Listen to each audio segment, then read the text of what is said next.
An apartment fire in New Albany displaced dozens of people and sent more than 20 to the hospital. Good evening, I'm Hayden Rostevsky. And I'm Gilbert Corsi. Scott Reynolds is on assignment tonight. WDRB's Joel Skipper is joining us now from the Parkview Towers. And Joel, smoke really filled nearly every floor of that building over the weekend.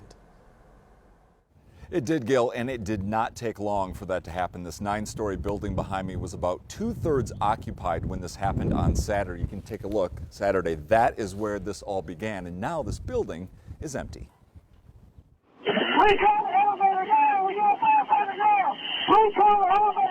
Chaos inside the Parkview Tower around 8 o'clock Saturday night after a fire breaks out in one of the units. I heard the fire alarm was going off, and I thought maybe kids across the way was messing with them, turned them on. Smoke alarm is going off. Tim Stacy has lived here for about 2 years and instantly started to hear commotion in the hallway. I thought it was crazy after we seen the smoke because it was coming in through the top of our door. Within minutes, fire crews arrived working to contain the fire before it spread. Urgency heard between them and the dispatchers. They're trying to make a rescue. We got people hanging off the balcony on the back. They holler for help. We have unconscious people in the stairwell, third floor. All available ambulances were called and the fire eventually contained. In total, 23 people were taken to the hospital for smoke inhalation, including 3 firefighters. The 50 people displaced are staying at a local hotel for the next couple nights. We've individually helped every person check into a hotel here.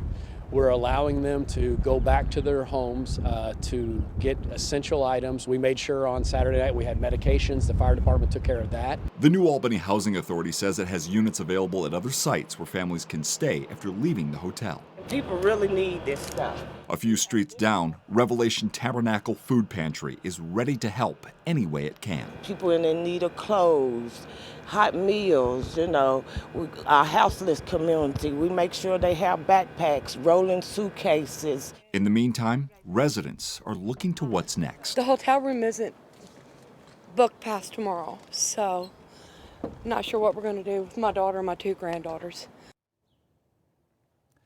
And fortunately with all this, there were no serious injuries. Investigators are still not sure exactly what caused this or what will happen to the future of this building. Guys? All right, Joel, thank you.